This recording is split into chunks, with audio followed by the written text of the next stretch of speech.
کر گیا آیا روتا ہوا، بات ایسی ہے کہنے کا یارہ نہیں، قبر اقبال سے آ رہی تھی صدا، یہ چمن مجھ کو آدھا گوارا نہیں۔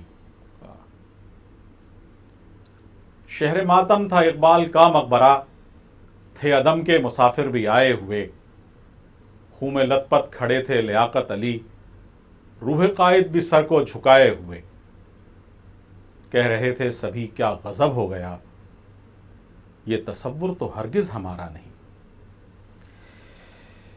قبر پر سرنگوں تھا مینار وطن، کہہ رہا تھا کہ اے تاجدار وطن، آج کے نوجوان کو بھلا کیا خبر، کیسے قائم ہوا تھا حصار وطن، جس کی خاطر کٹے قوم کے مرد و زن، ان کی تصویر ہے یہ مینارہ نہیں۔ کچھ اسیران گلشن تھے حاضر وہاں، کچھ سیاسی محاشے بھی موجود تھے، چاند تارے کے پرچم میں لپٹے ہوئے چاند تاروں کے لاشیں بھی موجود تھے۔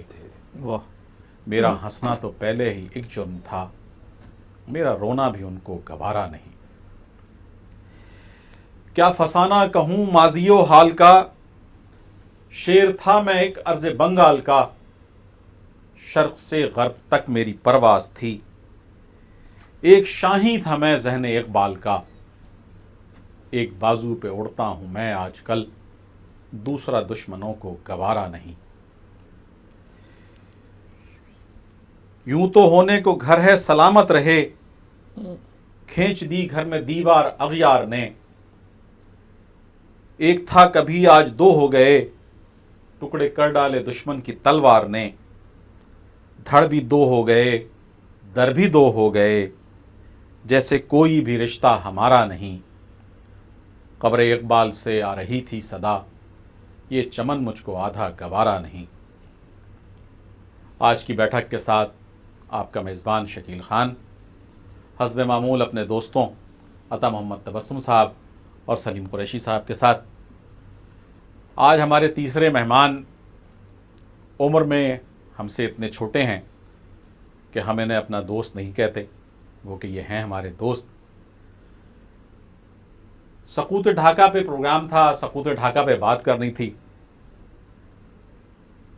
ہم اس نسل سے تعلق رکھتے ہیں کہ جس نے بہت ہوش و حواس میں سقوط ڈھاکہ ہوتے ہوئے نہیں دیکھا، لیکن بہرحال کچھ نہ کچھ حوالے، کچھ نہ کچھ چیزیں ایسی تھیں کہ جو ہماری یادداشت میں ہیں۔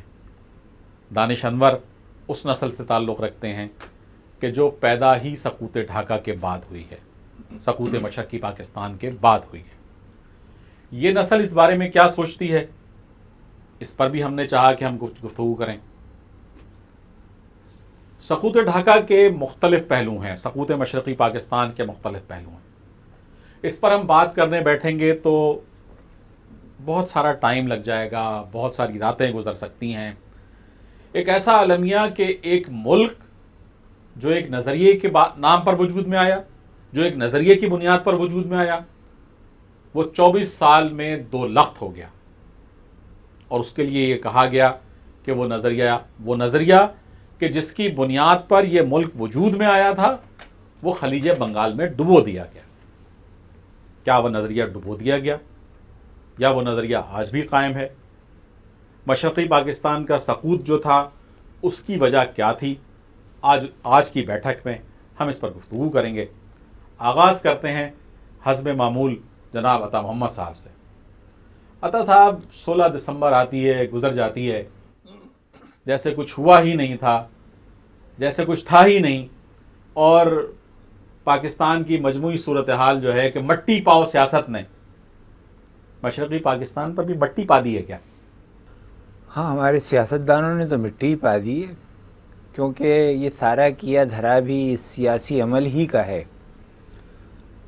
پاکستان کے قیام کے فوراً بعد مسلم لیگ نے جو وہاں پہ الیکشنز جس طرح سے کرائے اور جو الیکشنز کے نتائج آئے، اور اس سے کوئی سیکھا نہیں گیا، اور وہ آپ اس کے باوجود یہ دیکھیے کہ مشرقی پاکستان کے لوگ وہ انقلابی لوگ تھے، وہ جدوجہد کرنے والے لوگ تھے، وہ ہم سے زیادہ مسلمان تھے، اور انہوں نے پاکستان کے قیام کے لیے ایسی ہی جد و جہد کی.